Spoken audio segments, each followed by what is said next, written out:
আসসালামু আলাইকুম। ফাইন্যান্সিয়াল রিকোয়ারমেন্টের আরেকটা দিক হচ্ছে যে আপনি যদি আপনার নামে সম্পত্তি থাকে, প্রপার্টি থাকে এবং প্রপার্টি বিক্রি করে টাকা পান, সেই টাকাও আপনি ফাইন্যান্সিয়াল মেনটেনেন্সের জন্য দেখাতে পারবেন এবং আপনার মেনটেনেন্স ক্রাইটেরিয়া ফুলফিল করবে কেউ যদি বিদেশ থেকে স্পাউস আনতে চান। সেটা হচ্ছে যে the principal applies for the sale of the property. Applicant যদি ওন প্রপার্টি করে, sold it prior to the application to produce cash saving, application করার পূর্বে যদি সেল করে এবং time during property was held ownership, মানে 6 মাস যদি মালিকানাটা থাকে, তাহলে এটা এমনকি অ্যাপ্লিকেশনের দিনও যদি অ্যাপ্লিকেশনের আগের দিনে যদি মনে করেন টাকাটা পঁচিশটা জমা হয়, সেটাও আপনার মেনটেনেন্সের জন্য কাজে আসবে।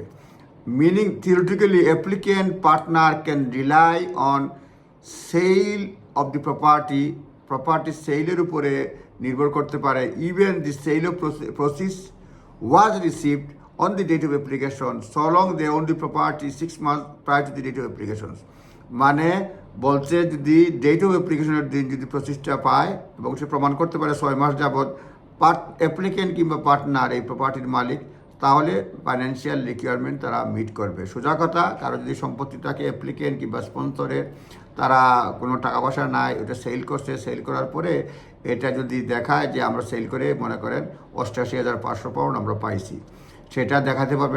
সেই টাকাটা 6 মাস লাগবে না যদি দেখাইতে পারে যে তার প্রপার্টির মালিকানা 6 মাস ছিল, অ্যাপ্লিকেন্ট কিংবা পার্টনার, তাহলেও কিন্তু এই আপনার ফাইন্যান্সিয়াল মেনটেনেন্সটা মানে রিকোয়ারমেন্টটা ফুলফিল করবে। অর্থাৎ ব্রিটিশ সিটিজেন কিংবা সেটেল পারসন ব্রিটেনের বাইরে থেকে যদি স্পাউস নিয়ে আসতে চায় সেই ক্রাইটেরিয়া ফুলফিল করবে। সুতরাং এটা একটা অ্যাভিনিউ, আপনারা নিজ দায়িত্বে দেখেন, লিগেল অ্যাডভাইস নেবেন অ্যাপ্লাই করার পূর্বে। ধন্যবাদ। আসসালামু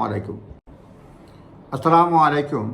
ফাইন্যান্সিয়াল রিকোয়ারমেন্টের আরেকটা দিক হচ্ছে যে আপনি যদি আপনার নামে সম্পত্তি থাকে, প্রপার্টি থাকে এবং প্রপার্টি বিক্রি করে টাকা পান, সেই টাকাও আপনি ফাইন্যান্সিয়াল মেনটেনেন্সের জন্য দেখাতে পারবেন এবং আপনার মেনটেনেন্স ক্রাইটেরিয়া ফুলফিল করবে কেউ যদি বিদেশ থেকে স্পাউস আনতে চান। সেটা হচ্ছে যে the principal applies for the sale of the property. Applicant যদি ওন প্রপার্টি করে, sold it prior to the application to produce cash saving, application করার পূর্বে যদি সেল করে এবং time during property was held ownership, মানে 6 মাস যদি মালিকানাটা থাকে, তাহলে এটা এমনকি অ্যাপ্লিকেশনের দিনও যদি অ্যাপ্লিকেশনের আগের দিনে যদি মনে করেন টাকাটা পঁচিশটা জমা হয়, সেটাও আপনার মেনটেনেন্সের জন্য কাজে আসবে। Meaning, theoretically, applicant partner can rely on sale of the property sale উপরে নির্ভর করতে পারে, even